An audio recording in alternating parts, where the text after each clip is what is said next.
The wooden platform groaned under Sarah Mitchell's bare feet as men shouted bids, treating her like livestock. At 23, she was being auctioned to settle her late father's gambling debts in the scorching Arizona territory of 1878. Her faded blue dress, torn at the sleeve, clung to her dirt-streaked frame, but she held her chin high, green eyes blazing with defiance despite her trembling lips. The auctioneer's voice sliced through the desert heat. "Do I hear $50 for this fine young woman? She cooks, cleans, works the fields." The crowd of rough men leered, their eyes predatory. "50, bellowed a fat man with tobacco-stained teeth. 60, countered another, missing half his smile. From the back, Marcus Steele watched, his worn hat tilted low, expression unreadable. His dusty clothes and weathered boots painted him as just another drifter, but beneath the disguise, he was the richest man west of the Mississippi. His jaw tightened as the fat man stepped closer, leering at Sarah. 75, and I wanna inspect the merchandise." Sarah recoiled, her face paling, but the platform offered no escape. Marcus had seen enough. 200. His deep voice cut through the crowd like a gunshot. Heads turned, the auctioneer's jaw dropped. $200 was half a year's wages for most. The fat man spun, bloodshot eyes narrowing. "Who the hell are you, boy?" Marcus pushed forward, boots crunching on dry earth. Tall, broad-shouldered, with dark skin weathered by the sun, he looked unassuming in his leather vest and faded jeans. "Name's Marcus," he said coolly.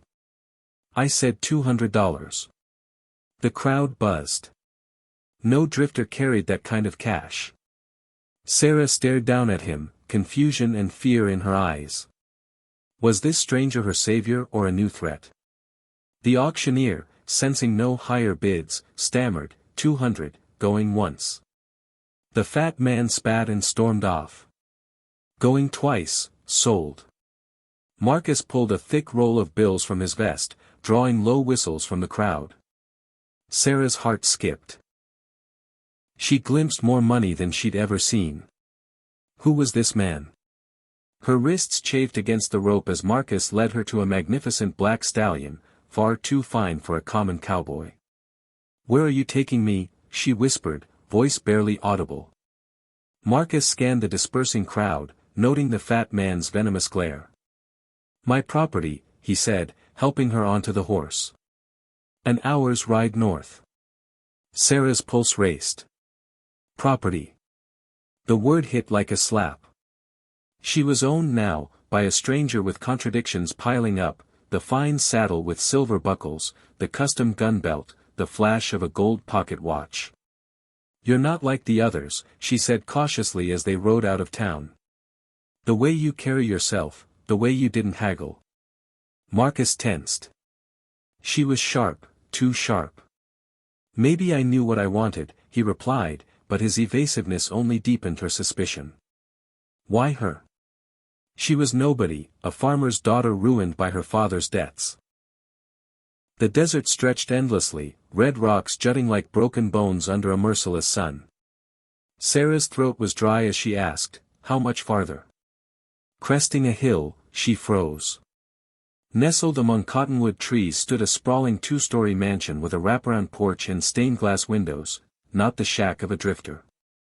"That's your place?" she gasped. Marcus cursed inwardly. He'd meant to take the route to a decoy cabin. "Been in the family," he said, but the lie sounded thin. Sarah's mind raced, the horse, the gear, the cash, now this palace. Who was he? They stopped at the house, and Sarah's unease grew. No bunkhouse, no barn, just an isolated mansion. "Marcus," she said, stepping back as he helped her dismount, "what do you really want with me?" His eyes softened.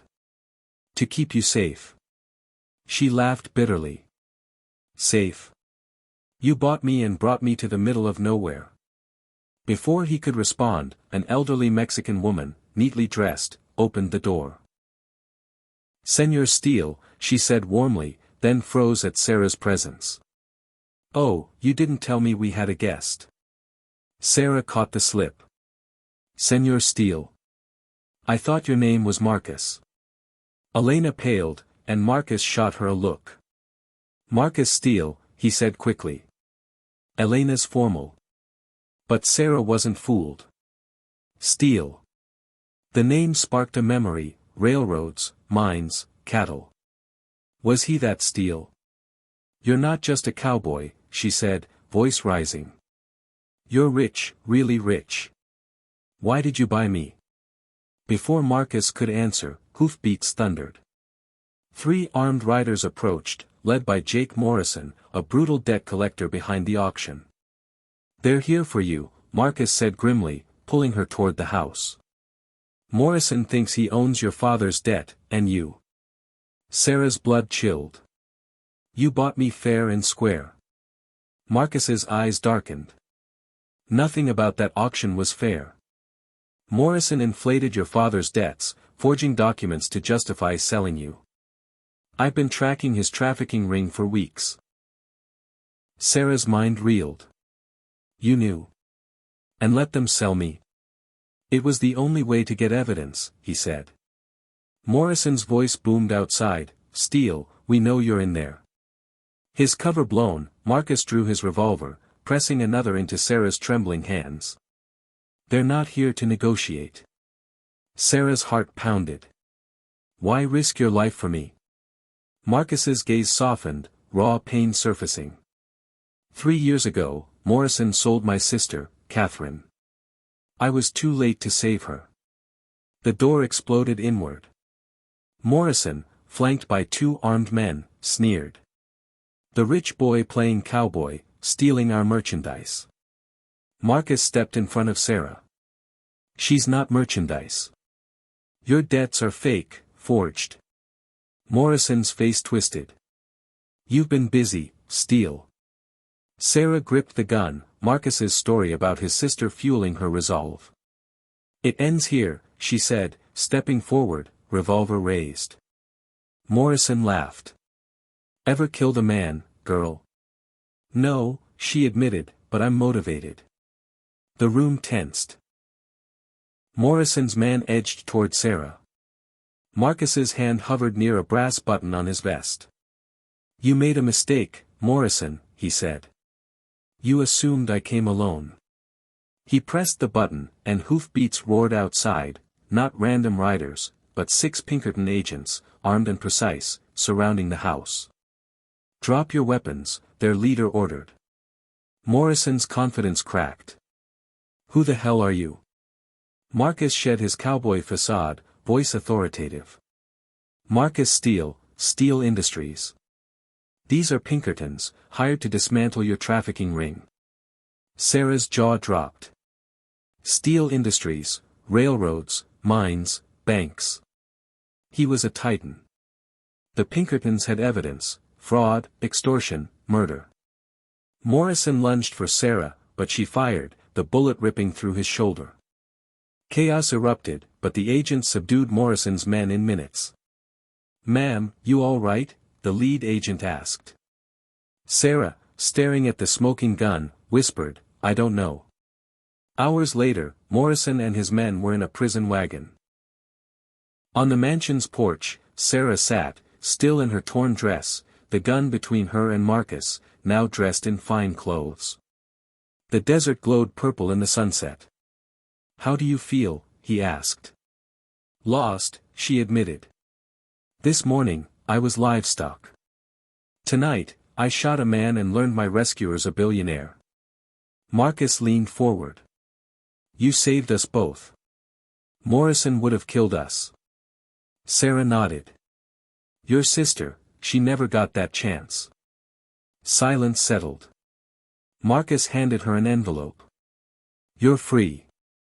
Morrison's debt was fraudulent, your father's real debts are paid. This money can buy land, a business, a new life. Sarah took it, hesitating. And the other choice? Stay, he said. As an equal. Help me fight men like Morrison, run a business, or just find yourself. Sarah stood, gazing at the desert. This morning, she was powerless, now, she'd fought and won. Marcus Steele, she said, turning with a smile, the mysterious cowboy billionaire. Just Marcus, he replied. Well, Marcus, she said, looks like you've got a partner. The desert wind whispered of tomorrow, and for the first time, Sarah knew it was hers.